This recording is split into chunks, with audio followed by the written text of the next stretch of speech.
வந்து தேசப்பட்டு சொல்லப்படும். அதுல இருக்கக்கூடிய கதைகள் எல்லாமே அதுலயும் சில இடங்கள்ல ஆபாசம் நிறைந்த கதைகளாக இருக்கு. எல்லாரும் கூடி இருக்கக்கூடிய ஒரு ராஜ சபையில ஒரு பெண்ணை அவமானப்படுத்துறாங்க, நிர்வாணப்படுத்துறாங்க. வேணா மணிப்பூருக்கு வேணா இது ஒத்து வரலாங்க, ஆனா மற்ற மாநிலங்களுக்கு இது சரிப்பட்டு வருமா? சமஸ்கிருதம் தான் உயர்ந்தது, அதுதான் தேவ பாஷை. அந்த தேவ பாஷையைத்தான் கடவுளும் பேசிக்கிட்டு இருந்தார். நீங்க பேசக்கூடிய தமிழ் பாஷை அப்படின்றது நீச்ச பாஷை. அதை பேசினா தீட்டு ஒட்டிக்கும். ஜாதி கயிறு, அந்த ஜாதி கயிறுல இன்னைக்கு என்னென்ன பேர்லாம் வச்சிருக்காங்கன்னா, அது கடவுளோட கயிறு. அது கட்டிட்டு போனா நான் பரீட்சை நல்லா எழுதுவேன். படிச்சுட்டு போனாதான்டா எழுதுவேன். ஒரு சமூகத்தவர் வந்து மேலையும் ஒரு சமூகத்தவர் வந்து கீழையும் இருக்கிறாங்க அப்படின்னு சொன்னா அதை படைத்தவன் கடவுளாக இருக்க முடியுமா? சில பேர் மட்டும் நல்லா எல்லாத்தையும் அனுபவிக்கணும், சில பேர் மட்டும் பட்டினிலேயே வாழணும் அப்படின்னு சொல்லி யாராவது ஒருத்தர் வந்து படைச்சிருக்காருன்னா அவருக்கு பெயர் கடவுள்னு எப்படி சொல்ல முடியும்? பெண்களால வேதத்தை படிக்க முடியுமா? பெண்கள் வேதத்தை படிக்கக்கூடிய அதிகாரத்தை பெற்றிருக்கிறார்களா? பெண்களுக்கு வந்து வேதத்தை இவங்க சொல்லி கொடுக்கறதுக்கு தயாரா இருக்கிறாங்களா? மாட்டினுடைய கோமியத்தை குடிச்சு என்னுடைய உடல் வந்து நலம் பெற்றிருக்குன்னு பேசுறாங்கன்னா அப்போ எந்த அளவுக்கு முட்டாள்களாக அவர்களுடைய மூளை வந்து செலவு செய்யப்பட்டிருக்கு. ஒன்றியத்துல என்ன சொல்றாங்களோ அதுல என்ன ஏது உண்மை என்ன பொய் என்ன, அது தேவையா தேவையில்லையா, மக்களுக்கு நன்மையா இல்லையா, இதை பத்தி எல்லாம் கவலையே இல்லாம கல்வி நிறுவனத்துல போய் ஜெய் ஸ்ரீராம்னு சொல்ல முடியுதுன்னா அப்போ இதை விட ஒரு பைத்தியக்காரத்தனம் இருக்க முடியுமா? நம்ம 2020 புதிய கல்விக் கொள்கை அடிப்படையில் தொடர்ச்சியாக பாடத்திட்டங்களை வந்து மாத்திர வேலையை வந்து என்சிஆர்டி வந்து செஞ்சுட்டு வராங்க. அதில் ஒரு பகுதியாக வந்து சிபிஎஸ்சி 7ஆம் வகுப்பு பாடப்புத்தகத்தில் இருந்த முகலாயர் சுல்தான்ற பாடத்தை வந்து நீக்கிட்டு அதுக்கு பதிலாக இந்து சாம்ராஜ்யம் கும்பமேளா பற்றியான பாடங்களை வந்து சேர்த்துருக்காங்க. எப்படி பார்க்குறீங்க? அதாவது ஒரு பாடத்திட்டத்தில் மாற்றம் வருது அப்படின்னு சொன்னால் அதுக்கு சில காரணங்கள் வேண்டும். அதுதான் ரொம்ப அடிப்படையான ஒரு விஷயம். ஏன் மாற்றம் கொண்டு வராங்க? பிள்ளைங்களுக்கு போதியதான அந்த கல்வி முறை இல்லை அப்படின்னால கொண்டு வராங்க. ஆனால் இங்கே என்ன நடந்திருக்கு அப்படின்னு கொஞ்சம் யோசிச்சு பார்த்தோம்னா அந்த முகாந்திரம் இல்லாமல் வேணும்ட்டே ஏதோ ஒரு கருத்தியலுக்காக இதை கொண்டு வந்து திணிக்கிறாங்க அப்படின்னு தான் நான் புரிஞ்சுக்கிறேன். இந்த 2020 வந்த இந்த கல்விக் கொள்கை அப்படின்றது 2020 வந்த கொரோனாவுக்கு ஈடானது. கொரோனாவை வந்துட்டு நம்ம ஓரளவு கட்டுக்குள்ளே கொண்டு வந்துட்டோம். இன்றைக்கி பரவலாக எல்லாரும் வேலைக்கு போகிறோம், போயிட்டு வந்துட்டுருக்கோம். ஆனால் இதை அப்போலேருந்து இன்னும் அக்கப்போராகவே இருக்கே தவிர இன்னும் முடிஞ்ச பாடே இல்லை. இதுக்கு வேற இதை செயல்படுத்தியே தீரணும் அப்படின்னு சொல்லி ஒரு மாநிலத்தினுடைய ஆளுநர் வந்து தவிப்பாரான்னு எனக்கு புரியல. அந்த ஆளுநருக்கும் அந்த கட்சிக்கும் என்ன சம்மந்தம்? ஒன்றுமே கிடையாது. ஒரு ஆளுநர் என்பவர் கட்சிக்கு அப்பாற்பட்டு அரசியலுக்கு அப்பாற்பட்டு அந்த மாநிலத்தினுடைய மக்களினுடைய நலனுக்காக வேலை பார்க்கணும். கிட்டத்தட்ட மாநிலத்தினுடைய முதல்வருக்கும் ஒன்றியத்தில் இருக்கக்கூடிய அரசுக்கும் ஒரு பாலமாக இருக்க வேண்டியவர் தான் ஆளுநர். ஆனால் இந்த ஆளுநர் என்ன பண்ணுறாருன்னா ஒன்றியத்தில் அந்த கட்சி என்ன சொல்லுதோ அதை அப்படியே தலை மேலே வச்சுக்கிட்டு இந்த ராமாயணத்தில் ஒரு காட்சி ஒன்று சொல்லுவாங்க. பரதனுக்கு முடியாட்சி அப்படின்னு கொடுத்துருவாங்க. அரசாட்சி வந்து பரதனுக்கு தான்.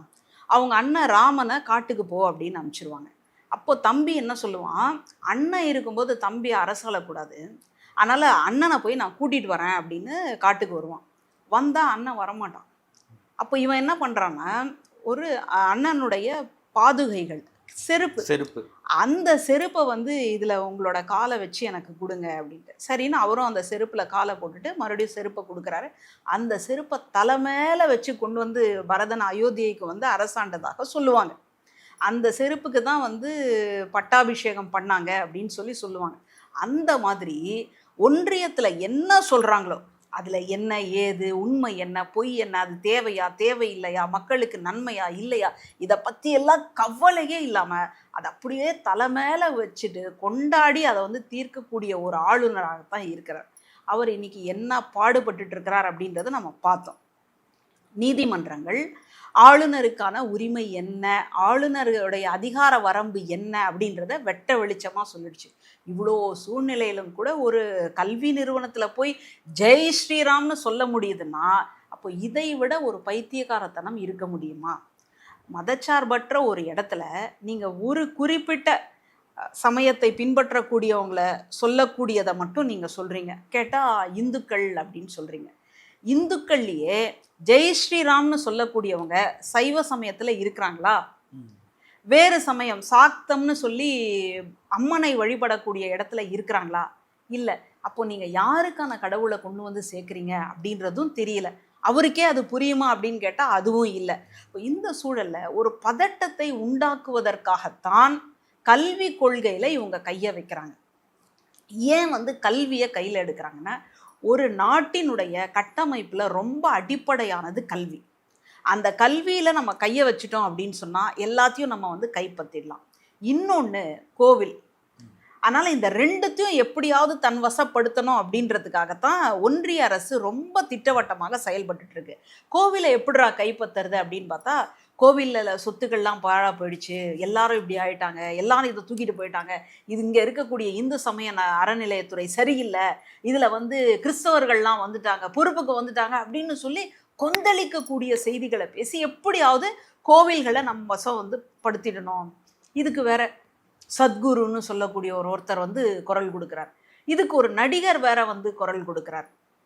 சந்தானம்னு சொல்லக்கூடிய அந்த நடிகர், நம்ம அவருடைய நகைச்சுவையெல்லாம் எந்த அளவுக்கு கொண்டாடிட்டு இருந்தோம். அவரை வச்சு வடக்குப்பட்டு ராமசாமின்னு ஒரு படம் எடுக்கிறாங்க. அதில் கோவில்கள் யார் நடத்திட்டு இருந்தாங்களோ அவங்களுக்கு தான் சொந்தமாக இருக்கணும், அரசாங்கத்துக்கு வரக்கூடாது அப்படின்ற கருத்தை பதிவு செய்கிற மாதிரியான ஒரு படம். அப்போ தொடர்ச்சியாக எது எடுத்துட்டோம் அப்படின்னு சொன்னால் அந்த நாடோ அந்த மாநிலமோ ஆட்டம் காணுமோ அதில் தொடர்ச்சியாக இவங்க கல்லை வீசிக்கிட்டே இருக்கிறாங்க. அதனால தான் கல்வியில் கையை வச்சுக்கிட்டே இருக்கிறாங்க. நீங்கள் யோசிச்சு பாருங்கள், தமிழ்நாட்டில் இருக்கக்கூடிய மாணவர்கள் படித்து முடிச்சுட்டு எந்தெந்த இடங்கள்லாம் வேலைக்கு போயிருக்காங்க. வேறு நாடுகளில் உயர் பதவிகளில் இருக்கக்கூடியவங்க யார்? தமிழ்நாட்டை சார்ந்தவங்க எத்தனை பேர் இருக்காங்க? அதனால் இங்கே இருக்கக்கூடிய கல்வியை நம்ம ஆட்டங்காண வச்சுட்டோம் அப்படின்னா இந்த மாநிலத்தை நம்ம எளிதாக வெற்றி பெற்று விடலாம் அப்படின்றது தான் ஒன்றியத்தினுடைய நோக்கம். அதனுடைய ஒரு பட்சமாகத்தான் இந்த கல்விக் கொள்கையில் இப்போ கையை வச்சுட்டு இருக்கிறாங்க. இது மாநிலத்திலையும் கொண்டு வரணும் அப்படின்னு தவிச்சுக்கிட்டு இருக்கிறாங்க. இப்போது எல்லாருமே ஒரு புத்திசாலித்தனமான ஒரு கேள்வியை கேட்பாங்க. என்னன்னா, ஒன்றியத்தில் எதை சொன்னாலும் இந்த மாநிலத்தினுடைய அரசு கேட்கவே மாட்டேங்குது. ஏன்னா இந்த அரசு இந்துக்களுக்கு எதிரான ஒரு அரசு, இந்த அரசு ஒன்றியத்துக்கு எதிரான ஒரு அரசு அப்படின்னு தொடர்ச்சியான ஒரு பொய் பிரச்சாரத்தை சொல்லிக்கிட்டே இருக்காங்க. அதனால் இவங்க என்ன பேசுகிறாங்க அப்படின்னா, ஒன்றியத்திலேருந்து நமக்கு கிடைக்க வேண்டிய நலத்திட்டங்கள் எல்லாம் இந்த அரசால் தான் பாழா போயிடுதுன்னு. சரி, அவங்க சொல்கிறதே உண்மைன்னு வச்சுக்கோங்களேன். இப்போ ஒன்றிய அரசு சொல்லக்கூடிய இந்த புதிய கல்விக் கொள்கை அவ்வளவு முக்கியமானது, அதுதான் சரியானது அப்படின்னு சொன்னால் அதை ஏன் நம்மளை தவிர மற்ற மாநிலங்களும் எதிர்க்குது? இப்போ 3வது மொழிக் கொள்கையை இன்னும் சில அறிவாளிங்கள்லாம் நம்ம மாநிலத்தில் பேசுவாங்க. நான்லாம் ஹிந்தி படிச்சிருப்பேன், ஹிந்தி படித்து அங்கே போய் பானிபூரியெல்லாம் விற்றுருப்பேன், என் வாழ்க்கையை அப்படி சீரழிச்சிட்டாங்க அப்படின்னு பேசுவாங்க பாருங்கள். அவங்கெல்லாம் என்ன சொல்லுவாங்கன்னா, இந்த திமுக திராவிட கட்சிகளால் தான் நாங்கள் 3வது மொழியை படிக்க முடியாமல் போயிடுச்சு. மகாராஷ்டிராவில் என்ன நிலைமை? மகாராஷ்டிராவில் மக்கள்லாம் ஏன் கொந்தளிக்கிறாங்க? 3வது மொழி அப்படின்னு சொல்லி நீங்கள் இந்தியை கொண்டு வருவீங்க, கடைசியில் அந்த மாநிலத்தினுடைய தாய்மொழியை ஒட்டு மொத்தமாக அழிக்கக்கூடிய ஒரு வேலையை தான் நீங்கள் பார்க்க போகிறீங்க அப்படின்னு அவங்கெல்லாம் இன்றைக்கி கொந்தளிக்க தொடங்கிட்டாங்க இல்லையா? அதனுடைய முன்னோடி மாநிலமாகத்தான் நம்ம இருக்கிறோம் அப்படின்றதுல நமக்கு ஒரு பெருமை. சரி, இப்போ யோசிச்சு பாருங்கள், பாடத்திட்டத்துக்குள்ளே முகலாயர்களை பற்றியும் சுல்தான்களை பற்றியும் எடுத்துட்டீங்க. நம்ம ஊரில் ஒரு பழமொழி சொல்லுவாங்க, சீப்பை மறைச்சி வச்சுட்டா கல்யாணம் நின்றுடும். யார் சீப்பு அப்படின்னு கேட்டால் மாப்பிள்ளையோடைய சீப்பான். மாப்பிள்ளை சீப்பை மறைச்சி வச்சுட்டா அந்த ஒட்டுமொத்தமாக கல்யாணமே நின்றுடும்னு நினைக்கிறாங்க இல்லையா? அந்த கூட்டம் தான் ஒன்றிய அரசில் இன்னைக்கு இருக்குது. அவங்க என்ன நினைக்கிறாங்கன்னா, இப்படி இந்த முகலாயர்களினுடைய வரலாற்றையும் இஸ்லாமியர்களினுடைய ஒரு வரலாற்றையும் நம்ம மறைச்சிட்டோம் அப்படின்னு சொன்னால் ஒட்டு மொத்தமாக அகண்ட பாரதம், இந்து ராஷ்டிரம் அப்படின்னு ஒன்று உருவாக்கிடலான்னு. இப்போ இந்த இந்திய மண்ணுக்கு சுதந்திரத்தை பெற்றுத்தந்தவர்களில் யார் யார் இருக்கிறாங்கன்னு ஒரு பட்டியல் எடுத்து பாருங்கள். அதில் இப்போ இவங்கெல்லாம் பேசுகிறாங்க இல்லையா, அந்த மாதிரியான மக்கள் எந்த சதவீதத்தில் இருக்கிறாங்க அப்படின்னா, ஒரு வருஷம் இருக்கும்னு நினைக்கிறேன், காமராஜர் அரங்கத்தில் ஒரு கண்காட்சி வச்சுருந்தாங்க, சுதந்திர போராட்டத்தில் ஈடுபட்ட தியாகிகள் அப்படின்னு சொல்லி. அந்த கண்காட்சியில் உள்ள நுழையும் பொழுதே ஒரு பெரிய புத்தகம், நல்லா இவ்வளோ பெரிய அளவுக்கு இருக்குது, அதில் அவளுடைய பங்களிப்பு என்ன அப்படின்னு போட்ட மாதிரி ஒரு புத்தகம். அதில் நல்ல தடியாக இருக்குது, எவ்வளோ பேர் இருக்காங்க அப்படின்னு சொல்லி நம்ம ஆவலாம் அந்த புத்தகத்தை திறந்து பார்க்குறோம். படமே என்னன்னா, ஒரு பெரிய காலனி ஷூ அதை வந்து ஒருத்தர் தன்னுடைய நாக்கால வந்து சுத்தம் படுத்துகிற மாதிரியான ஒரு காட்சி. சரி, அடுத்தது என்ன, யார் இருக்காங்க அப்படின்னு பார்த்தா காலியாக இருந்தது. சரி, அதுக்கு அடுத்தது பார்த்தீங்கன்னா காலியாக இருந்தது. இப்படி எல்லா பக்கத்தையும் திறந்து பார்த்தா ஒன்றுமே இல்லை. அப்படின்னா அவளுடைய பங்களிப்பு என்ன அப்படின்னா சுத்தமாக பூஜ்யம் அப்படின்னு தெரிஞ்சு போச்சு. ஆனால் மற்ற சமூகத்தவருடைய பங்களிப்பு என்ன அப்படின்றத போற்றதை பார்க்கும் பொழுது அவ்வளோ பிரமிப்பாக வந்து நம்ம பார்க்குறோம். அப்போ இந்த இந்திய மண்ணுக்கு சுதந்திரத்தை பெற்றுத்தந்தவர்களில் குறிப்பிடத்தக்க பங்களிப்பு செய்தவர்கள் யார்? இஸ்லாமியர்கள். நம்முடைய வஉசி கப்பலோட்டிய தமிழனுக்கு அந்த கப்பலை பெறுவதற்கு வந்து நிதி திரட்டினார் இல்லையா, அதில் அதிகபட்சமான நிதியை கொடுத்தவர் ஒரு இஸ்லாமியர். அப்போ இந்த வரலாற்றையெல்லாம் நீங்கள் மறைச்சிட்டு, இல்லை வந்து இதை சீப்பை ஒழிச்சு வச்ச மாதிரி நீங்கள் ஒழிச்சு வச்சிட்டிங்கன்னா இது காணாமல் போயிடுமா? அப்போ எந்த அளவுக்கு வன்மத்தை, குரூரத்தை இந்த மனித மனங்களில் இவங்க திணிக்கணும்னு ஆசைப்படுறாங்க அப்படின்றது தான் நான் புரிஞ்சுக்கிறேன். அப்போ இதையெல்லாம் மூடி வைப்பதன் வழியாக இவங்க என்ன சொல்ல விரும்புகிறாங்க? இல்லை, பொதுவாக என்ன பிஜேபி தரப்பு சொல்லப்படுது அப்படின்னா, இப்போ நம்ம நாட்டை ஒரு பாடப்புத்தகம் வந்து வகுக்கிறோம். இது நம்ம நாட்டு மன்னர் வரலாறு தான் இருக்கணும். இஸ்லாமியரும் முகலாயர் நம்ம நாடு கிடையாதுன்னு ஒரு வாதம் இருக்கு இல்லையா? அப்போது இஸ்லாமியர்கள் என்பவர் இந்த மண்ணில் பிறந்தாங்க அப்படின்னா இந்த மண்ணுக்காரவங்க கிடையாதா? இப்போது அமெரிக்காவில் போயிட்டு அங்கே போய் குழந்தை பிறக்குதுன்னு வச்சுக்கோங்களேன். இந்தியர்களினுடைய குழந்தை அங்கே பிறந்தாலும் அந்த குழந்தை யார்? அமெரிக்கன் தானே. அப்போ அந்த மாதிரி இஸ்லாமியர்கள், முகலாயர்கள் வந்து படையெடுத்து வந்ததுக்கு அப்புறமா இங்கேருந்து வந்து கொள்ளையடிச்சிட்டு போயிட்டாங்கன்னு சொல்கிறாங்க. அவங்க இங்கே படையெடுத்துட்டு வந்ததுக்கு அப்புறமா மறுபடியும் அவங்க என்னைக்காவது அரபு நாடுகளுக்கு திரும்பி போனாங்களா? இல்லை. அப்போ அவங்க கொள்ளையடிச்சு எங்கே வச்சாங்க? அவங்க ஏதாவது தனியாக இதுக்குன்னு வந்து சுவிட்சர்லாந்து பேங்க்கில் போய் போட்டு வச்சாங்களா? அப்போ அந்த கான்செப்டே இல்லை. அப்படின்னா அவங்க கொள்ளையடித்த பணமோ பொருளோ நகையோ எங்கே வச்சுருப்பாங்க? இங்கே தானே வச்சுருக்கணும். அப்போ அடிப்படையற்ற ஒரு வாதத்தை மறுபடியும் சொல்லிக்கிட்டே இருக்கிறாங்க. என்னன்னா, இங்கேருந்து கொள்ளையடிச்சிட்டு போயிட்டாங்க. அதுலேயும் வேற வந்து ஒன்று சொல்லுவாங்க, இங்கே ஒரு லிங்கம் ஒன்று இருந்தது, அந்த லிங்கம் எப்படிப்பட்டதுன்னு கேட்டால் அப்படியே அந்தரத்துலேயே நிற்கும். அந்த அளவுக்கு வந்து அந்த காந்த சக்தியோடு அதை வந்து உருவாக்கி வச்சுருந்தாங்க. அதையெல்லாம் அடித்து உடச்சி எடுத்துகிட்டு போயிட்டாங்க அப்படின்னு சொன்னாங்க. அப்போ அதை எடுத்துகிட்டு போய் எங்கே வச்சுருக்குறாங்க அப்படின்னு கேட்டால் அதுக்கு பதிலே இல்லை. அப்போ இந்த மாதிரியான வதந்திகளை, பொய்களை வந்து அவங்க சொல்லிக்கிட்டே இருக்காங்க. அப்போ இங்கே வந்தவங்க இங்கேயே தான் தன்னுடைய வாழ்க்கையை நடத்தியிருக்கிறாங்க. அவங்களுடைய கல்லறைகளும் இங்கேயே தான் இருக்குது. அப்போ இதை வச்சு நம்ம எப்படி புரிஞ்சுக்கிறது? இன்னும் கேட்டால் இவங்க நம்முடைய தாஜ்மஹால், ஷாஜஹானுடைய ஒரு அற்புதமான அவருடைய ஆசையில் வந்து உருவான ஒரு இது பெட்டகம் தான் நம்ம சொல்லணும். இத்தனைக்கும் 7 அதிசயங்களில் அதையும் ஒன்றா நம்ம பார்க்குறோம். தன்னுடைய காதல் மனைவியாக, ஆசை மனைவியாக இருக்கக்கூடிய மும்தாஜுக்காக கட்டப்பட்ட ஒரு கல்லறை. அந்த கல்லறையை இன்னைக்கு என்ன சொல்லிட்டாங்க, அங்கே ஒரு சிவன் கோவில் இருந்தது, அந்த சிவன் கோவிலை உடைச்சிட்டு தான் இதை வந்து பண்ணியிருக்கிறாங்க. இது வந்து இந்துக்கள்னு தன்னை நினைத்து கொள்ளக்கூடிய மக்கள்கிட்ட இந்த கருத்தை போய் நீங்கள் சொன்னீங்கன்னா, எந்த படிப்பறிவும் இல்லாத ஒரு மக்கள் எந்த அளவுக்கு கொந்தளிப்பாங்கன்னு யோசிச்சு பாருங்களேன். அப்போ அவங்களுக்குள்ள நீங்கள் என்ன பண்ணுறீங்க? அவங்களுக்கு வேலைக்கான உத்தரவாதம் கிடையாது. படிப்பு கொடுக்குறீங்களா? இல்லை. வேறு ஏதாவது ஒரு நலத்திட்டங்கள் உண்டா? இல்லை. ஆனால் அவங்களுடைய வெறியை மட்டும் உண்டாக்கி அதன் மூலமாக ஓட்டுகளை அறுவடை பண்ணுறீங்க. அதனால் இந்த தாஜ்மஹால் என்பது ஒரு சிவன் கோவில் இருந்த ஒரு இடத்துல அதை உடைத்து கட்டப்பட்டதுன்னு சொல்லும்போது ஒவ்வொருத்தருக்கும் அப்படியே நரம்பு புடைக்கும் இல்லையா? இந்த வேலையை தான் இவங்க செஞ்சுக்கிட்டு இருக்கிறாங்க. அதனுடைய ஒரு உச்சகட்டம் தான் இது. போன வாரம் கூட வந்து என்சிஆர்டி பாட புத்தகங்களுக்கு வந்து இந்தியில வந்து பேர் வச்சாங்க. அதை நோக்கி பல பேர் கேள்வி கேட்ட பிறகு என்ன பதில் சொன்னாங்க அப்படின்னா, இந்திய கலாச்சாரம், பண்பாடு, அறிவியலை வந்து வெளிக்கொண்டு வரணும், அதுக்காக தான் வந்து நாங்கள் பல மொழிகளில் வந்து பேர் வைக்கிறதா சொன்னாங்க. எவ்வளோ நல்லா இருக்குது பாருங்கள் கேட்குறதுக்கு. இந்தியா முழுக்க இருக்கக்கூடிய நம் சகோதர சகோதரிகளினுடைய மொழிகளை அவங்கவுங்க மாநிலத்தில் புரிஞ்சுக்கிறது, படிச்சுக்கிறதுன்றது எவ்வளோ நல்ல விஷயம். அப்படியே புலகாங்கிதமாக இருக்குது. எனக்கு ஒரே ஒரு சந்தேகம் தான். இப்போது இங்கே தமிழ்நாட்டை பொறுத்த வரைக்கும் தமிழ் அப்படின்றது வந்து ஒரு 2வது மொழியாக படிக்கலாம். அதனால் இங்கேயும் வந்து கேந்திரிய வித்யாலய பள்ளிகள் இருக்குது. அதில் சிபிஎஸ்சி பாடத்திட்ட முறை தான்.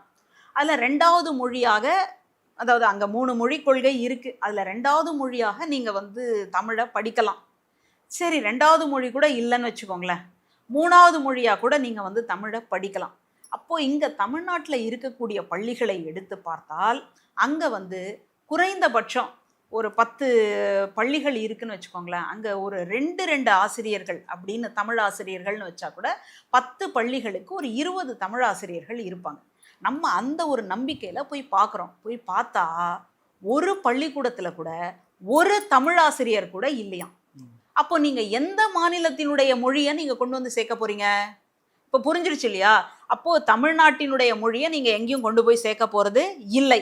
குறைந்தபட்சம் தமிழ்நாட்டிலேயே தமிழ் மொழியை 2வது மொழியோ அல்லது 3வது மொழியோ மாணவர்கள் எடுக்கிறாங்க அப்படின்னா அதை சொல்லித்தரக்கூடிய ஆசிரியர்கள் அங்கே இல்லை அப்படின்னா அப்போ தமிழ் மொழி புறக்கணிக்கப்பட்ட விட்டது அப்படின்றது நமக்கு தெரிஞ்சு போச்சு. இதே மாதிரி நீங்கள் மற்ற மாநிலங்களில் போய் பாருங்கள், கடைசியாக என்ன வந்து நிற்கும்னா இந்திய ஆசிரியர் தாங்க இருக்கிறாங்க. அப்புறமா என்ன ஆகிடும் அப்படின்னு சொன்னால் இன்னும் ஒரு காலகட்டத்தில் இந்தியும் கிடையாது, வெறும்னே சமஸ்கிருதம் தான். ஏன் இதை நான் மறுபடியும் சொல்கிறேன்னா, நம்முடைய பொதிகை தொலைக்காட்சி டிடின்னு சொல்லுவோம் நம்ம, அந்த டிடி அலைவரிசையில் சமஸ்கிருதத்தில் செய்தி வாசிக்க வேண்டிய அவசியம் என்ன? எனக்கு தெரியாதுங்க, நான் படிக்கலைங்க, நான் பாமரன். இன்னும் எத்தனை பேர் சமஸ்கிருதத்தை படிச்சிருக்கிறாங்கன்னு கேட்டிங்கன்னா அதுவும் தெரியல. இல்லை, எத்தனை பேர் சமஸ்கிருதத்தை பேசக்கூடியவங்களா இருக்கிறாங்க? சரி, படிக்க தெரியல, நிறைய பேருக்கு வந்து எழுத படிக்க தெரியாது, ஆனால் பேச மட்டும் தெரியும் அப்படின்வாங்க. அப்போ எத்தனை பேர் சமஸ்கிருதத்தை வந்து பேசுகிறாங்க, அவங்களுடைய பேச்சு மொழியாக இருக்குது அப்படின்னு கேட்டால் கடல்லையே இல்லையா அப்படின்ற மாதிரி எங்கேயுமே இல்லை. அப்போ நீங்கள் யாருக்காக சமஸ்கிருதத்தில் ஒரு செய்தியை வாசிக்கிறீங்க? அப்போ இவர்களுடைய நோக்கம் என்னன்னா, மறுபடியும் எங்கே கொண்டு போய் நிறுத்தணும்னா சமஸ்கிருதம் தான் உயர்ந்தது, அதுதான் தேவ பாஷை, அந்த தேவ பாஷையைத்தான் கடவுளும் பேசிக்கிட்டு இருக்கின்றார். நீங்கள் பேசக்கூடிய தமிழ் பாஷை அப்படின்றது நீச்ச பாஷை, அதை பேசினா தீட்டு ஒட்டிக்கும். ஏன்னா அந்த அவாள் அதுலேயும் வந்து மகா பெரியவர் இருக்கார் இல்லையா, அவரெல்லாம் வந்து குளித்து முடிச்சுட்டு பூஜைக்கு போகணும் அப்படின்னு சொன்னால் தேவ பாஷையில் தான் பேசுவார். சரி, இங்கே இருக்கக்கூடிய மக்களுக்கு புரியணுமே அப்படின்னா அதை பேசினா மறுபடியும் அவர் போய் குளிச்சுட்டு வரணுமா, அந்த அளவுக்கு தீட்டாயிடுமே அப்படின்னால அவர் வந்து தேவ பாஷையை தான் பேசிகிட்டு இருக்கார். அப்போது தமிழ் பேசக்கூடியவங்கெல்லாம் யார்? தீட்டுக்கு உரியவர்கள்.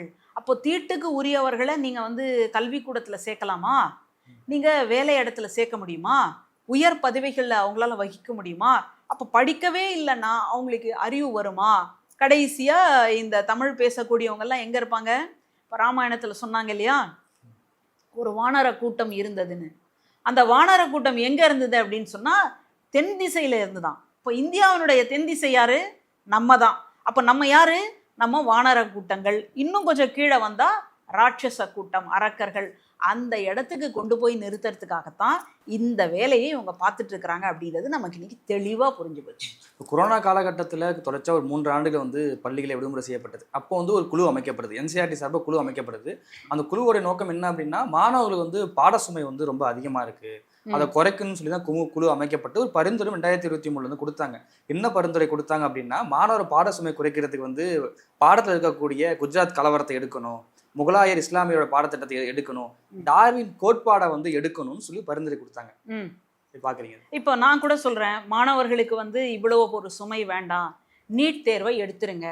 இதைத்தானே நம்மளும் சொல்கிறோம். இதை என்னைக்காவது ஒன்றிய அரசு கேட்டுச்சா? அப்போ மாணவர்களினுடைய சுமையை குறைக்கணும் அப்படின்றது உங்களுடைய நோக்கமா, உங்களுடைய கருத்துக்களை திணிக்கணும் அப்படின்றது நோக்கமா? இப்போ குஜராத் கலவரத்தை ஏன் எடுங்கன்னு சொல்கிறீங்க? ஏன்னா குஜராத் கலவரத்தை பேசினா இன்னைக்கு இருக்கக்கூடிய முதல்வரும், இன்னைக்கு இருக்கக்கூடிய பிரதமரும், இன்னைக்கு இருக்கக்கூடிய உள்துறை அமைச்சரும் பதற்றம் அடைகிறாங்க. அதற்கான காரணங்கள் யார் அப்படின்றது அவங்களுக்கே தெரியும். அவங்க மனசாட்சியை அவங்கள போட்டு உறுத்திக்கிட்டு இருக்கு. அப்போ அதனால் என்ன பண்ணுறாங்க அப்படின்னு சொன்னால், ஈஸியாக அந்த குஜராத் கலவரத்தை எடுத்துருங்க. இவங்களுடைய நோக்கம் இஸ்லாமியர்களை மறைப்பது மட்டும் கிடையாது. காந்தி, மகாத்மா காந்தி, நம்முடைய தேசத்தந்தை எப்படி இறந்தார்னு புத்தகத்தில் போட்டிருந்தது இல்லையா? அவர் ஏதோ சாதாரணமாக அவராக இறந்து போயிட்டாரு, அவருடைய வயது மூப்பின் காரணமாக, அல்லது திடீர்னு வந்து நெஞ்சு வலி ஏற்பட்டு இறந்து போயிட்டார் அப்படின்ற ரீதியில் தானே பாடப்புத்தகம் இருந்தது. அதுக்கப்புறமா நம்ம குரல் கொடுத்ததுக்கு அப்புறமா தானே அதை எல்லாம் வந்து சரி செஞ்சுருக்கிறாங்க. அப்போது கோட்சே என்று சொல்லக்கூடிய ஆர்எஸ்எஸ்ஐ சேர்ந்த ஒரு நபரால் இப்படி ஒரு தாக்குதல் நடத்தப்பட்டது, இப்படி ஒரு வன்முறையை யோசிச்சு பாருங்க. உலகத்துக்கெல்லாம் அகிம்சையை சொல்லி கொடுத்தோம், உலகத்துக்கெல்லாம் அகிம்சையை சொல்லி கொடுத்த தேச தந்தை ஒரு வன்முறையால் கொல்லப்பட்டிருக்கிறார் அப்படின்றது எவ்வளவு பெரிய அவமானம். ஆங்கிலேயர்கள்லாம் நம்மளை பார்த்து காரி துப்புனாங்க. என்ன இத்தனை வருஷமா சுதந்திர போராட்டத்துல கூட அவர் உயிரோட இருந்தாரு, சுதந்திரம் கிடைச்சதுக்கு அப்புறமா கொன்னுட்டீங்களடா பாவிங்களா அப்படின்னு சொல்லி ஆங்கிலேயர்கள்லாம் காரி துப்புற மாதிரி இந்த சம்பவம் நடந்திருக்கு. இதையும் வந்து சொல்லாம எடுத்திருக்கிறாங்க அப்படின்னா அப்போ எந்த அளவுக்கு இவர்கள் மோசமானவர்கள். அப்போ ஆர்எஸ்எஸ் அப்படின்றது வந்து ஒரு தடை செய்யப்பட்ட இயக்கமாக இருந்திருக்கு அப்படின்ற கதையும் எடுக்கணும். அப்போ வரலாறு நீங்க என்ன சொல்ல போறீங்க? எங்களுடைய வரலாறு என்ன தெரியுமா? அதுதான் வேதங்களை பின்பற்றிய வரலாறு. அந்த வேதத்துல இல்லாத அறிவியல் செய்திகளா? முதல்ல இந்த மாற்று அறுவை சிகிச்சை பண்ணது யாருக்கு தெரியுமா? விநாயகருக்கு பண்ணியிருக்காங்க. அவருக்கு வந்து மனித தலை இருந்தது, அந்த மனித தலை வெட்டப்பட்ட உடனே யானுடைய தலையை கொண்டு வந்து வச்சாங்க அப்படின்னு சொல்லி அந்த அசிங்கத்தையா பேச போறீங்க? அறிவியல் மாநாட்டில் பேசப்பட்ட கருத்து. எவ்வளோ அசிங்கம் பாருங்க. அதுலயும் அறிவியல் பாடத்தை படிச்சவங்கெல்லாம் மாட்டினுடைய கோமியத்தை குடிச்சு எனக்கு வந்து என்னுடைய உடல் வந்து நலம் பெற்றிருக்குன்னு பேசுறாங்கன்னா அப்போ எந்த அளவுக்கு முட்டாள்களாக அவர்களுடைய மூளை வந்து செலவு செய்யப்பட்டிருக்கு அப்படின்றத புரிஞ்சுக்கோங்க. அவங்க எழுத படிக்க தெரியாதவங்க இல்லை, அது அந்த இடம் தான் ரொம்ப ஆபத்தான ஒரு விஷயம். எழுத படிக்க தெரிஞ்சு ஒரு ஐஐடின்னு சொல்லக்கூடிய ஒரு இடத்துல மிகவும் முதன்மையான ஒரு பதவியை வகிக்கக்கூடிய ஒருவர் இந்த மாட்டினுடைய கோமியத்தை பத்தி இந்த அளவுக்கு பெருமை, அவருடைய நம்பிக்கையா இருக்கலாங்க, அதை பத்தி நமக்கு கவலை இல்லை. அதை கொண்டு வந்து நீங்க பொது வழிகளில் சொல்லலாமா? நீங்க உங்களுடைய நம்பிக்கை, உங்களுடைய பழக்க வழக்கம் என்பது வேற. தனி மனிதனுக்கு என்ன வேணாலும் இருக்கலாம். அதை கொண்டு வந்து நீங்க சமூகத்துல சொல்லி அதுக்கு ப்ரூஃப் இருக்கா? நம்ம என்ன கேட்குறோம், அந்த மாதிரி உண்மையிலேயே உங்களுடைய உடல் நலத்தை வந்து சரி பாதுகாக்கக்கூடிய ஒரு விஷயமாக அது இருக்கு, மருந்து பொருளா இருக்கு அப்படின்னா அதுக்கு எவிடன்ஸ் கொடுங்க. எவிடன்ஸை கொடுத்தா ஏத்துக்கிறதுக்கு நம்ம தயாரா தானே இருக்கிறோம். எத்தனையோ பேர் தந்தை பெரியார் கிட்ட வந்து கேட்குறாங்க, ஐயா கடவுள் இல்லை கடவுள் இல்லைன்னு சொல்றீங்க, கடவுள் உங்க முன்னாடி வந்து நின்றுட்டா என்ன பண்ணுவீங்க? இருக்குன்னு சொல்லிட்டு போறேன், இருக்குன்னு சொல்லிட்டு போறான். அதைத்தான் நம்மளும் சொல்றோம். இந்த கோமியத்தால வரவே வராது அப்படின்னு சொல்லலை, இல்லை நடக்கக்கூடாதுன்னெலாம் சொல்லலை. உண்மையிலேயே உடல் நலம் ஆரோக்கியம் மாறுது, ஆரோக்கியம் கிடைக்குது அப்படின்னு சொன்னால் அதற்கான ப்ரூஃப் கொடுங்க. உடனே நாங்களும் நிறைய பேருக்கு கொடுக்குறோம், அவங்களுக்கும் சரியாகட்டும். எதுக்கு இவ்வளோ பெரிய மருத்துவமனை, எவ்வளோ செலவு தெரியுமா? ஒவ்வொருத்தரும் மாதம் வந்து இன்சூரன்ஸ் போட்டு வைக்கிறோம். எதுக்காக? ஒருவேளை திடீர்னு ஏதாவது ஒரு மருத்துவ செலவு வந்துட்டா என்ன பண்ணுறதுன்ற பதட்டத்தோடு அவன் இன்சூரன்ஸ் போட்டு வச்சுருக்கான். அதெல்லாம் தூக்கி போட்டு பேசாம இதை ரொம்ப எளிய வழி, பசுமாடிக்குடைய பின்னாடி போய் பிடிக்கிறது எவ்வளோ எளிமை தானே, அதை பிடிச்சி அவன் உடல் நலத்தை பாதுகாப்பான் இல்லையா? இந்த மாதிரி எந்த முகாந்திரமும் இல்லாம எங்க இதுல தான் அறிவியல் இருக்கு. இந்த வேத காலம் என்பது எது தெரியுமா? அந்த சரஸ்வதின்னு ஒரு நதி ஓடுச்சு, அந்த சரஸ்வதி நதிக்கே முதல்ல தெரியுமான்னு தெரியல. அப்படியான ஒரு பொய்யும் புரட்டும் நிறைந்ததை இந்த அளவுக்கு சொல்லி மறுபடியும் அதை வந்து கல்விக்குள்ள கொண்டு வந்து கொடுத்துட்டு என்ன நீங்க படிச்சாலும் இன்னொருத்தனுக்கு அடிமையாக இருக்கக்கூடிய ஒரு கல்வியை போதிப்பதற்காகத்தான் இவங்க தயாரா இருக்கிறாங்க. அதுவும் ஒரு குறிப்பிட்ட காலம் வரைக்கும். அதுக்கப்புறம் என்ன ஆயிடும்னா நீங்கள்லாம் படிக்கவே கூடாது, நீங்க அப்படி படிச்சீங்கன்னா உங்களுடைய காதுல ஈயத்தை காய்ச்சி ஊத்தணும் அப்படின்ற ஒரு இடத்துக்கு கொண்டு வர்றதுக்காக தான் இவ்வளவு முயற்சிகளும் நடக்குது. அதனால ஆடு நனையுதேன்னு சொல்லி ஓனாய் வந்து கண்ணீர் ஓட்டிச்சான். அந்த மாதிரி மாணவர்களுடைய சுமையை குறைக்கிறதுக்காக நாங்க குறைக்கிறோம்னு சொல்றாங்க பாருங்க, இது எல்லாமே ஓனாயினுடைய கண்ணீர் தான். இதுல எதுவுமே உண்மையே கிடையாது. அதனால உண்மையிலேயே மாணவர்களுடைய நலத்திட்டங்களை இவங்க வந்து பாதுகாக்கணும் அப்படின்னு நினைச்சாங்கன்னா இன்னைக்கு தமிழ்நாட்டுக்கு வர வேண்டிய கல்விக்கான நிதி எங்க? நீட் தேர்வு வேணாம் அப்படின்னு நம்ம தலைகீழியா நிக்கிறோம். வேணுன்றவங்களுக்கு கொடுங்க, வேணாம் அப்படின்றவங்களுக்கு நீங்க எடுத்திருக்கலாம் இல்லையா? அதையும் செய்யாம இருக்கிறது அப்படின்றதே மாணவர்களுக்கு நீங்கள் செய்யக்கூடிய மிகப்பெரிய துரோகம். இதையெல்லாம் செய்யாம இருந்தாலே அவர்களுக்கு வந்து சுமை குறையும். ஆனா இதை எல்லாத்தையும் செஞ்சுட்டு அவங்களுடைய சுமையை குறைக்கிறேன்னு சொல்றாங்க பாருங்களேன், இதை விட ஒரு பச்சை துரோகம் வேற எதுவுமே இருக்க முடியாது. மாணவர்களுக்கு வந்து தேசிய உணர்வு இல்லை, மாணவர்கள் வந்து தேசிய உணர்வு ஊட்டுறதுக்கு வந்து மகாபாரத்தையும் ராமாயணத்தையும் கற்றுக் கொடுக்கணும், சேர்க்கணும்னு சொல்லி CI ஐசக்னு சொல்றாரு. அப்படி பாக்குறீங்க? என்ன சொல்றதுன்னு எனக்கு புரியல. ராமாயணத்திலையும் மகாபாரதத்திலையும் என்ன தேசப்பற்று இருக்கு அப்படின்றது எனக்கு தெரியல. என்ன மாதிரியான தேசப்பற்று அதுல இருக்குன்னு யாராவது வந்து வகுப்பு நடத்துனாங்கன்னா நான் வேணா புரிஞ்சுக்கிறேன். எனக்கு இவ்வளோ படிச்சு கூட இந்த அறிவு இல்லாம போயிடுச்சு அப்படின்றத நான் இந்த இடத்துல வருத்தத்தோட தெரிஞ்சுக்கிறேன். ராமாயணத்துல என்ன வந்து தேசப்பற்று சொல்லப்பட்டிருக்கு? அதுல இருக்கக்கூடிய கதைகள் எல்லாமே அதுலேயும் சில இடங்கள்ல ஆபாசம் நிறைந்த கதைகளாக இருக்கு. வால்மீகி ராமாயணத்துல ராமராஜ்யம் அப்படின்னு ஒன்று சொல்றாங்க.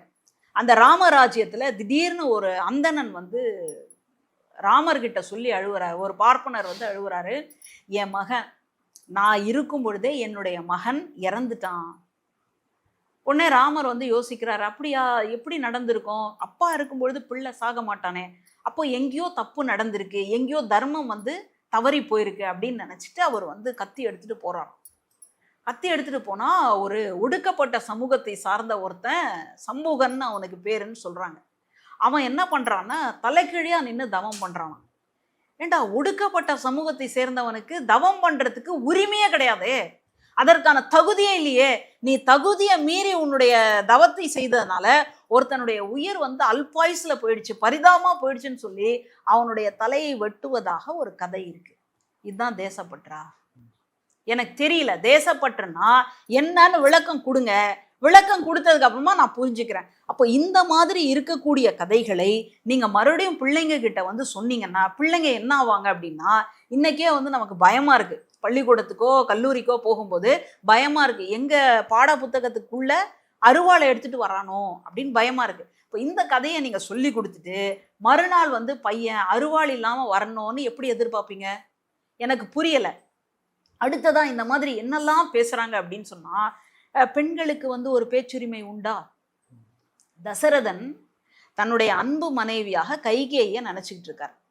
தசரதனுக்கு தன்னுடைய மூத்த மகன் ராமனுக்கு முடிசூட்டணும் அப்படின்னு ஆசை. அதனால அரண்மனையில அறிவிக்கிறாராம்.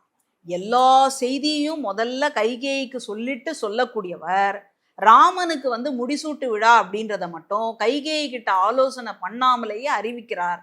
அதுக்கப்புறமா தான் இவ்வளோ பெரிய பிரச்சனை எல்லாம் ஓடுது. அதனால என் மகன் பரதன் தான் அரசாட்சிக்கு வரணும், ராமன் வந்து காட்டுக்கு போகணும், இதெல்லாம் பேசுறாங்க இல்லையா? இப்போ இந்த இடத்த நீங்க எப்படி சொல்லி கொடுப்பீங்க? நம்ம இன்னைக்கு கல்யாணமான இருவரை இணையர்னு சொல்லி கொடுக்குறோம். இவங்க என்ன சொல்றாங்க? கணவன்னா ஒரு படி மேல, மனைவினா ஒரு படி கீழே, ஓங்கி அரைஞ்சிருவாங்க. இன்னைக்கு நம்ம இந்த மாதிரி போய் சொன்னோம்னா கேட்குற ஆணோ பெண்ணோ ஓங்கி நம்ம கன்னத்துல ஒரு அறை கொடுப்பாங்க. அப்போ நீங்க வந்து ஒரு மனைவியை எப்படி நடத்தணும்னு தெரியாத ஒரு இதே எல்லாத்தையும் எப்படி போய் இன்னைக்கு சொல்லி கொடுப்பீங்க? இப்போ தசரதனுக்கு 3 மனைவிகள்ங்க, பட்டத்து ராணியே 3. அதை தாண்டி அந்த கணக்கை நான் சொன்னேன் அப்படின்னா மாணவர்கள் வந்து மயக்கம் போட்டு விழுந்துருவாங்க. இப்போ இந்த கதையை எப்படி சொல்றது? சரி, இதை விடுங்க. மகாபாரதம்னு இருக்கு ஒன்று, பா, அதை பற்றி அது எப்படி சொல்றதுன்னே எனக்கு தெரியல. அதுலேயும் சில இடங்கள்ல ஆபாச கதைகள்லாம் வேற வந்துகிட்டு இருக்கும். இந்த மகாபாரதத்துல ஒரு துரியோதனன்னு ஒரு கதாபாத்திரம். அந்த துரியோதனன் அப்படின்றவங்க வந்து ஒரு 100 பேர். அடுத்தது பாண்டவர்கள் அப்படின்றவங்க ஒரு 5 பேர்.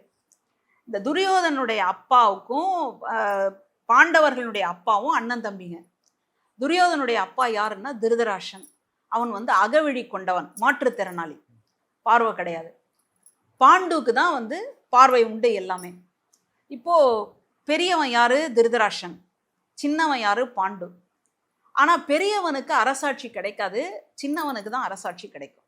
அண்ணன் இருக்கும்போது தம்பி எப்படி ஆட்சிக்கு வரலாம் அப்படின்னு கேட்டா அவனுக்கு வந்து மாற்றுத்திறனாளியா இருக்கிறதுனால அவனுக்கு இல்லை, அதனால இவனுக்குன்னு. இப்போ இதை வந்து நீங்க இன்னைக்கு சொல்லுவீங்களா? இன்னைக்கு தமிழ்நாட்டினுடைய அரசு மாற்றுத்திறனாளிகளுக்கு இடஒதுக்கீடு அப்படின்றது கொடுத்துருக்கு. அதுவும் தேர்தல்ல நிக்காம தகுதி அடிப்படையில அவங்களால உள்ளாட்சி அமைப்புகள்ல வர முடியும் அப்படின்னு ஒரு சட்டம் கொண்டு வந்திருக்கு இல்லையா? இப்போ இந்த கதைய நான் எந்த தேசபக்தி அப்படின்ற அடிப்படையில நான் என்னுடைய மாணவர்களுக்கு சொல்லுவேன்? இப்போ இங்கேயே என்ன நடந்திருக்கணும்? அந்த திருதராஷனுக்கு மட்டும் ஒரு இடஒதுக்கீடுன்னு ஒண்ணு நடந்திருந்தா மகாபாரத யுத்தமே கிடையாது. யோசிச்சு பாருங்க, ஒரு அம்மாக்கு 100 பிள்ளைங்க, 100 பிள்ளையும் சண்டையில செத்து போச்சுன்னா அந்த அம்மாவோட நிலைமையை யோசிச்சு பாருங்களேன். ஒரு தாயாக, ஒரு பெண்ணாக நான் யோசிச்சு பார்க்குறேன். 100 குழந்தைங்களை வந்து இழந்து நிற்கிறது. நம்ம இன்னைக்கு வன்முறையின் காரணமாக ஜம்மு அண்ட் காஷ்மீரில் நம்முடைய சகோதர சகோதரிகளை இழந்துட்டு நிற்கிறோம்.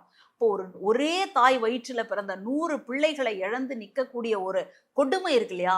அது எந்த தாய்க்குமே வரக்கூடாது. அது ஏன் அந்த இடம் வந்ததுன்னா, திருதராஷனுக்கு மட்டும் நீங்க இடஒதுக்கீடு கொடுத்து அவனை வந்து அரசாட்சியில உட்கார வச்சிருந்தீங்கன்னா அவனுடைய மகன் துரியோதனனுக்கு இப்படி ஒரு மோசமான குரூரமான புத்தி ஏற்பட்டிருக்காது. இந்த பாண்டவர்களுக்கு ஒரு குண்டு ஊசி அளவு நிலம் கூட கொடுக்க மாட்டேன் அப்படின்னு அவன் சொல்லி இருக்க மாட்டான். அப்போ இந்த கதையை நான் எப்படிங்க சொல்லுவேன்? இன்னைக்கு இருக்கக்கூடிய சூழல்ல இது ஏதாவது ஒன்னாவது பொருந்தி போகுதா அப்படின்னு கேட்டா ஒண்ணுமே பொருந்தி போகல. இதை விட மோசம் என்னன்னா, எல்லாரும் கூடி இருக்கக்கூடிய ஒரு ராஜ சபையில ஒரு பெண்ணை அவமானப்படுத்துறாங்க, நிர்வாணப்படுத்துறாங்க. வேணா மணிப்பூருக்கு வேணா இது ஒத்து வரலாங்க, ஆனா மற்ற மாநிலங்களுக்கு இது சரிப்பட்டு வருமா? இதை எப்படி நான் ஒரு இளைஞர்கள் கிட்ட போய் நான் சொல்லுவேன்? ஒரு பெண்ணை நட்ட நடுவுல ஆண்கள் இருக்கக்கூடிய ஒரு இடத்துல அவமானப்படுத்துறேன், மானபங்கப்படுத்துறேன் அப்படின்னு சொல்லக்கூடிய ஒரு கதையை எந்த அடிப்படையில, எந்த முகாந்திரத்துல, எந்த அறத்தின் நிலையில இருந்து என்னால சொல்லித்தர முடியும் அப்படின்றது எனக்கு தெரியல. அப்புறம் இவங்கெல்லாம் எதை வச்சு இந்த கதையை அதுலயும் பாடத்திட்டத்துக்குள்ள வரணும்னு சொல்றாங்க அப்படின்றது எனக்கு இன்னைக்கு வரைக்கும் புரியல.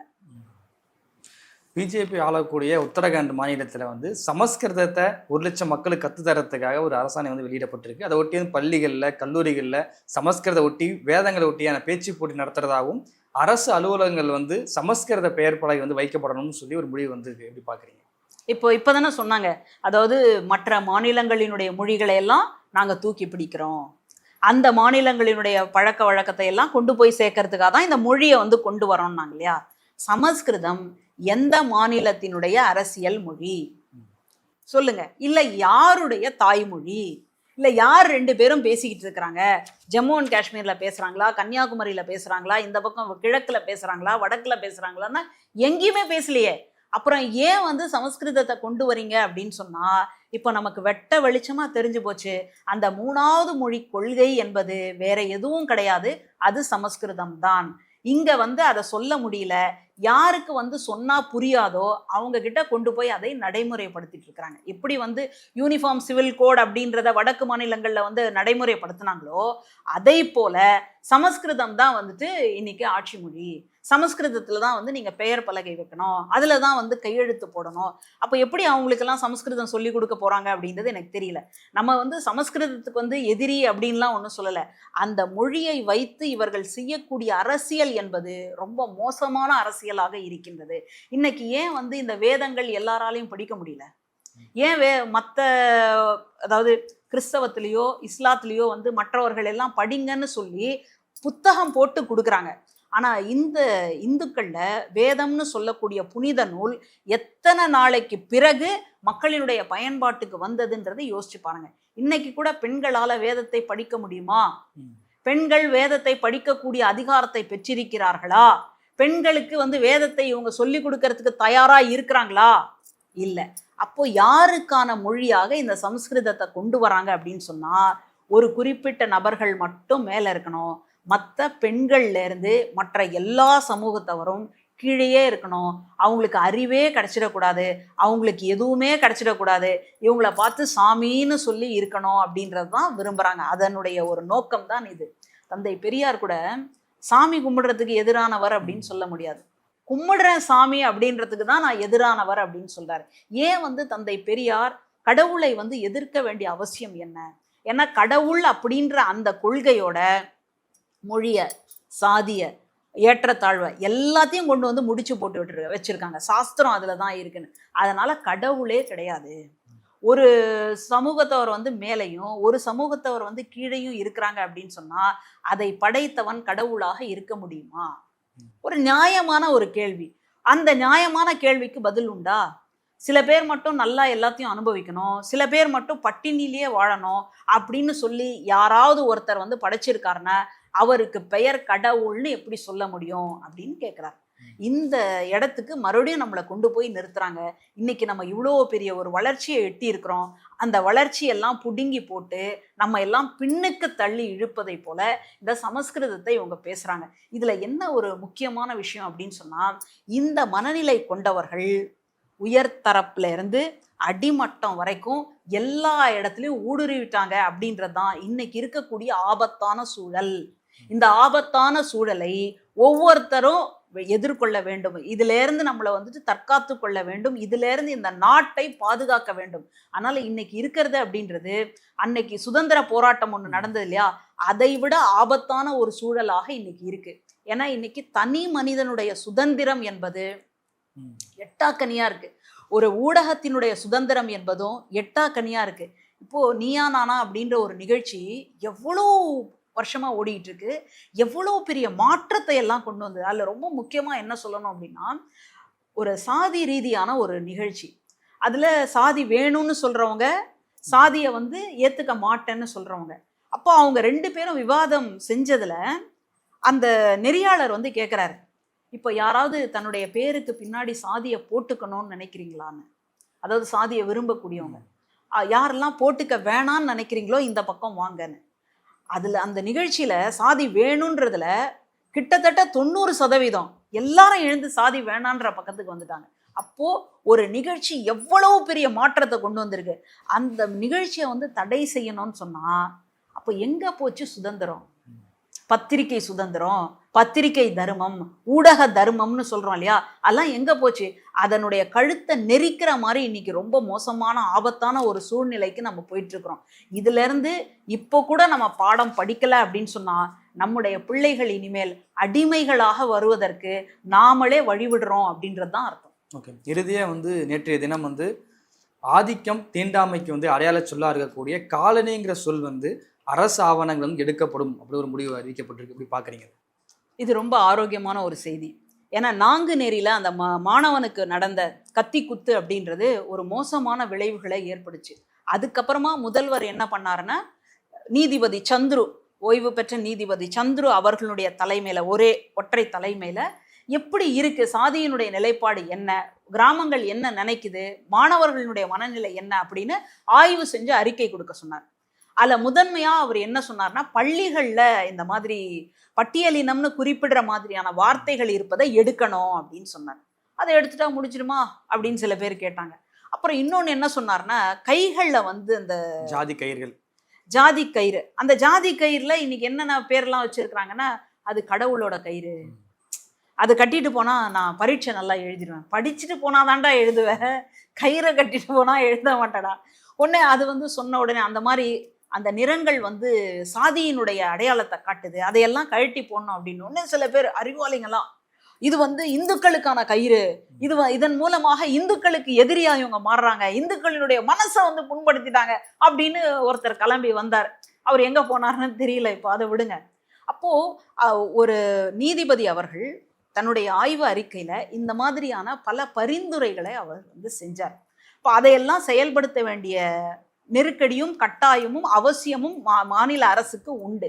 இப்போ இந்த சூழல்ல தான் இதை வந்து பார்க்குறேன். இதுக்கு முன்னாடி நம்முடைய கல்வித்துறை அமைச்சர், பள்ளி கல்வித்துறை அமைச்சரே அந்த வார்த்தையை வந்துட்டு அழிச்சார் அப்படின்றதெல்லாம் பார்த்தோம். அதை தாண்டி மறுபடியும் இந்த மாதிரியான காலனி அப்படின்ற ஒரு சொல் வந்து இன்னும் கூட பரவலாக பேசிக்கிட்டே இருக்கு அப்படின்னு சொன்னா, முதன்மையாக இதை வந்து எடுக்க வேண்டிய பொறுப்பு நம்ம எல்லார்கிட்டையுமே இருக்கு. நம்ம பேருக்கு பின்னாடி சாதி பேரை வந்து போடலை அப்படின்ற பெருமை நமக்கு உண்டு. இந்திய மாநிலங்களிலேயே நம்முடைய மாநிலத்தில் இருக்கக்கூடியவங்க தன்னுடைய பேருக்கு பின்னாடி எக்ஸட்ரா எக்ஸட்ரா அப்படின்னு போடுவதே கிடையாது. அதில் வந்து நம்ம பெருமை அடைஞ்சிட்டோம். இன்னும் நம்ம போக வேண்டிய தூரம் அதிகமாக இருக்கு அப்படின்றது தான் இது எல்லாமே நமக்கு காட்டுது. ஏன் இப்போ திடீர்னு இது வந்தது? இதுக்கு முன்னாடி இருந்த ஆட்சியிலெல்லாம் இந்த மாதிரி எல்லாம் நடக்கலையே.